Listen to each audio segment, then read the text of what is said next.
Assalamualaikum warahmatullahi wabarakatuh. Saya Rinihak Praramadanti dari kelas R6C kelompok 8 ingin memaparkan materi mengenai hakikat metonimi. Sebenarnya, apa sih metonimi itu? Secara etimologis, Keraf menyatakan bahwa metonimia diturunkan dari kata Yunani meta, yang berarti menunjukkan perubahan, dan onoma, yang berarti nama.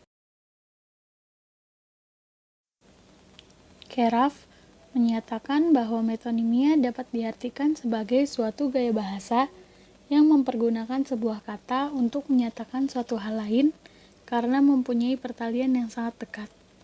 Hubungan itu dapat berupa penemu untuk hasil penemuan, pemilik untuk barang yang dimiliki, akibat untuk sebab, sebab untuk akibat, isi untuk menyatakan kulitnya, dan sebagainya.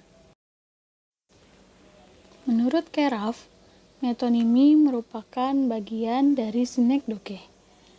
Keraf berpendapat bahwa sinekdoche merupakan bahasa figuratif yang menggunakan bagian dari suatu hal untuk menyatakan keseluruhan atau pars pro toto, atau justru sebaliknya, dengan menggunakan keseluruhan untuk menyatakan sebagian atau totum pro parte. Senada dengan Keraf, Altenburn dalam Pradopo mengemukakan bahwa metonimia adalah penggunaan bahasa sebagai atribut sebuah objek atau penggunaan sesuatu yang sangat berhubungan dekat dengannya untuk menggantikan objek tersebut. Parera berpendapat bahwa metonimia adalah hubungan kemaknaan. Metonimia dapat digunakan untuk mengganti sebuah objek atau hal dengan sesuatu yang identik pada objek atau hal tersebut. Sebuah kata seringkali memiliki hubungan asosiatif atau saling bertautan dengan kata lainnya. Hal itu sejalan dengan Jaja Sudarma yang mengatakan bahwa metonimia berupa pemakaian nama ciri atau nama hal yang dikaitkan dengan orang, barang, atau hal sebagai pengganti acuannya. Metonimia berhubungan dengan polisemi, namun metonimia lebih sistematis apabila dibandingkan dengan polisemi. Metonimi merupakan cara untuk proses perluasan makna kata. Metonimi memiliki perbandingan yang luas dalam hal aturan polisemi. Pola metonimi juga merupakan model yang berulang dan merupakan penggunaan lambang berdasarkan asosiasinya. Parera mengatakan bahwa metonimi ialah istilah pengganti untuk objek dengan ciri yang menempel pada objek terkait. Contohnya adalah pasta gigi yang sering disebut dengan odol, padahal odol sendiri adalah merek dagang. Selanjutnya, Lech menyatakan bahwa di dalam metonimia sesungguhnya telah terjadi perpindahan ciri semantik yang pada dasarnya sama, yaitu ciri semantik yang lama dipindahkan ke dalam ciri semantik yang baru dengan transfer semantik dan konversi. Konversi yang dimaksud oleh Lech adalah perubahan kelas kata tanpa perubahan bentuk morfologis. Oleh karena itu, konversi disebut juga dengan derivasi kosong atau derivasi zero. Contohnya adalah ambil gunting itu dan gunting kain itu. Makna gunting pertama termasuk kata benda atau nomina, sedangkan kata gunting kedua termasuk kata kerja atau verba. Fenomena itu juga mengasosiasikan adanya transfer arti. Makna gunting nomina adalah sebuah benda yang biasa disebut gunting, sedangkan makna gunting verba berarti potong kain. Karakteristik metonimia.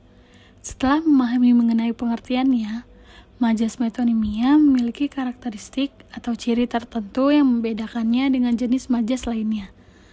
Berikut ini merupakan karakteristik dari gaya bahasa metonimia. Yang pertama, majas atau gaya bahasa metonimia memiliki 3 jenis hubungan keterpautan atau kontiguitas antara lain, yaitu temporal, kausal, dan spasial. 2. Gaya bahasa metonimia biasanya digunakan untuk menggantikan suatu nama benda atau barang menggunakan merek barang tersebut sebagai ciri khasnya. Yang ketiga, hubungan antara kata yang dipakai untuk menggantikan nama benda atau barang yang sudah sangat melekat dengan benda atau barang itu sendiri. Misalnya, aqua untuk menyebutkan semua jenis air mineral, padahal ada berbagai macam merek air mineral.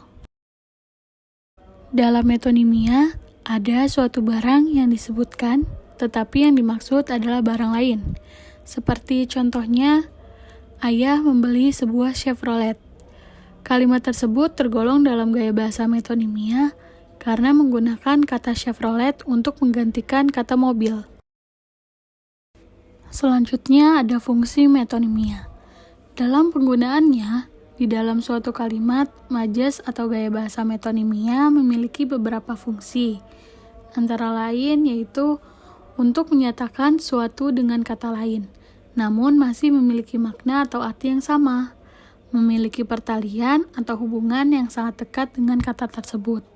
Kedua, untuk memberikan gambaran terhadap suatu maksud kalimat, karena kalimat tersebut berhubungan dengan kalimat yang dimaksud. Ketiga, untuk membuat suatu kalimat memiliki kesan tersendiri dan mudah dipahami. Selanjutnya ada jenis-jenis metonimia. Parera menyatakan bahwa metonimi bisa diklasifikasikan berdasarkan ciri yang melandasinya. Misal, metonimi dengan relasi waktu, relasi tempat, relasi atribut atau pars pro toto, metonimi berdasarkan perbuatan, serta metonimi berdasarkan penemu atau pembuat. Pada pembahasan mengenai metonimia, terdapat hubungan kata yang menggantikan dengan kata yang digantikannya. Menurut Wijana dan Rohmadi, juga telah ditemukan kurang lebih 4 jenis hubungan, yaitu hubungan spasial, hubungan temporal, hubungan logikal, dan hubungan sebagian keseluruhan. Hubungan kesebagian dan keseluruhan ini masih dapat dipecah lagi menjadi 2, yaitu pars pro toto dan totem pro parte. Melalui pendapat-pendapat para ahli tersebut, dapat disimpulkan bahwa hubungan kata yang menggantikan dengan kata yang digantikannya ditemui 4 jenis hubungan, yaitu hubungan spasial, temporal, logikal, sebagian keseluruhan. 1. Hubungan spasial. Metonimia atas dasar hubungan spasial terbentuk karena adanya kedekatan lokatif kata yang menggantikan dengan kata yang digantikannya. Contohnya adalah pada kalimat, bapaknya telah menuju surga. Kata surga dalam kalimat tersebut sebenarnya memiliki makna akhirat. Jadi, kalimat tersebut memiliki hubungan spasial berdasarkan kedekatan acuan. 2. Hubungan temporal. Perubahan makna seringkali terjadi karena terjadinya hubungan temporal antar kata yang menggantikan dengan kata yang digantikannya. Parera menyatakan hubungan temporal ini dengan sebutan metonimi berdasarkan atribut waktu. Pada bukunya, Parera memberikan contoh, yaitu ketika upacara di gereja, pastor mengatakan ita missa est, yang berarti pergilah atau pulanglah, misa telah selesai. Sekarang ini upacara di gereja disebut sebagai misa. Selain itu, terdapat pula nama tempat yang menyebutkan ukuran waktu. Misalnya Pasar Rebo, Pasar Jumat, dan Pasar Minggu. 3. Hubungan logikal. Kata-kata yang digunakan sekarang ini sering sekali berhubungan dengan nama penciptanya sebagai tanda penghormatan. Parera menamakan metonimia ini dengan sebutan metonimi berdasarkan penemu dan pencipta. Selain itu, Parera juga memberikan contoh hubungan ini dengan kata ampere, volt, dan ohm yang digunakan untuk menghormati penemunya, yaitu Andre Ampere, Count Alessandro Volta, dan George Simon Ohm. Hubungan semacam ini disebut dengan hubungan logikal. 4. Hubungan sebagian keseluruhan. Tipe lain dari metonimia dapat dilihat pada pembahasan yang sederhana. Menurut Wijana, hubungan sebagian keseluruhan atau part-whole relation dibedakan menjadi 2, yaitu hubungan sebagian untuk keseluruhan atau pars pro toto dan hubungan keseluruhan untuk sebagian totem pro parte. tipe pars pro toto atau hubungan sebagian untuk keseluruhan. Menurut Parera, tipe pars pro toto ini sering dibicarakan sebagai satu kategori tersendiri dan tidak dimasukkan ke dalam kategori metonimi. Misalnya, si kacamata, si hidung mancung, si pincang merupakan sebagian atau kebiasaan menonjol yang dimiliki oleh individu-individu yang dimaksud. Selanjutnya, hubungan keseluruhan untuk sebagian atau totem pro parte adalah bentuk-bentuk yang digunakan untuk mewakili sebagian benda yang biasanya berasosiasi dengannya. Misalnya dalam kata sekolah menggantikan kata murid, guru, dan hal-hal yang berkaitan dengannya. Contoh kalimatnya adalah ajang Miss World 2016 diikuti oleh peserta wanita dari seluruh dunia. Selanjutnya, hubungan keseluruhan untuk sebagian atau totem pro parte dibagi menjadi 3 jenis, yaitu A. Hubungan lokasional. Hubungan lokasional contohnya ada pada penggunaan kata dompet, amplop, sekolah. Semuanya menggantikan benda lain yang ada di dalamnya. B. Hubungan atributif. Contoh penggunaannya terdapat pada si kacamata, si hidung mancung yang mewakili sebagian sifat atau keseluruhan individu yang mewakilinya. C. Hubungan anggota kelas. Contohnya ada dalam kalimat, ayah berangkat kerja naik Honda, karena kehausan saya minum Aqua. Kata-kata Honda dan Aqua yang merupakan merek dagang menggantikan nama dari barang yang digunakan oleh seseorang, yaitu Honda menggantikan kata motor dan Aqua menggantikan kata air mineral. Fungsi bahasa metonimia. Metonimia merupakan bagian dari gaya bahasa. Menurut Keraf, gaya bahasa secara umum merupakan sarana yang disengaja maupun tidak disengaja ditulis oleh pengarang dalam mengekspresikan karyanya. Fungsi dari gaya bahasa ini adalah untuk memperoleh efek estis, memaksimalkan ekspresi, dan memperoleh kesan atau rasa tertentu. Menurut Pradopo, keberadaan gaya bahasa metonimia bisa menjadikan karya sastra, terutama novel, menjadi lebih hidup, menarik, serta memunculkan gambaran angan yang jelas. Bahasa metafora dan metonimia berfungsi untuk menghidupkan kembali suasana tertentu, tanggapan indera tertentu, serta memperelok penceritaan yang menyokong tujuan karya sastra.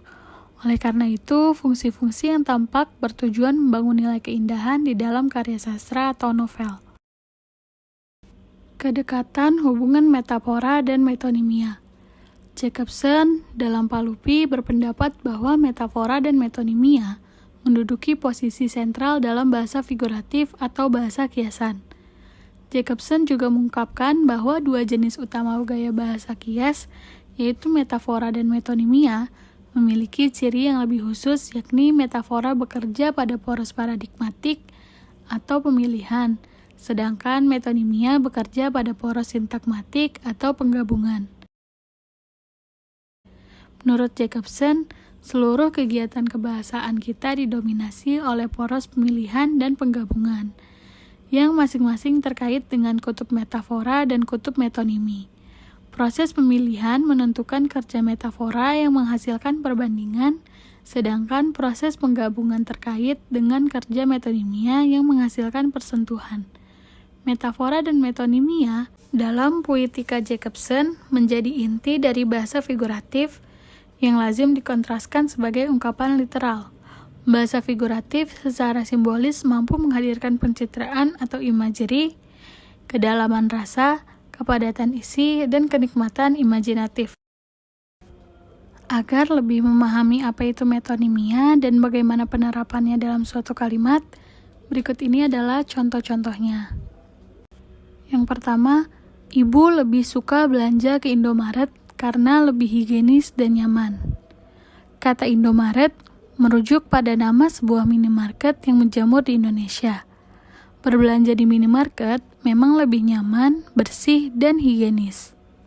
Contoh yang kedua adalah Denny berangkat ke Bali naik Garuda pagi ini. Kata Garuda bukan merujuk pada salah satu jenis burung, namun merujuk pada nama salah satu maskapai penerbangan di Indonesia. Ketika menyebutkan Garuda, orang akan langsung paham bahwa yang dimaksudkan adalah pesawat terbang. Simpulan. Metonimi adalah suatu gaya bahasa yang mempergunakan sebuah kata untuk menyatakan suatu hal lain karena mempunyai pertalian yang sangat dekat. Hubungan tersebut dapat berupa penemu untuk hasil penemuan, pemilik untuk barang yang dimiliki, akibat untuk sebab, sebab untuk akibat, isi untuk menyatakan kulitnya, dan sebagainya. Dalam bahasan tentang metonimia, sekurang-kurangnya dapat ditemukan 4 macam hubungan antara kata yang menggantikan dan kata yang digantikannya. Hubungan-hubungan itu adalah hubungan spasial, hubungan temporal, hubungan logikal, dan hubungan sebagian keseluruhan atau part-whole relation.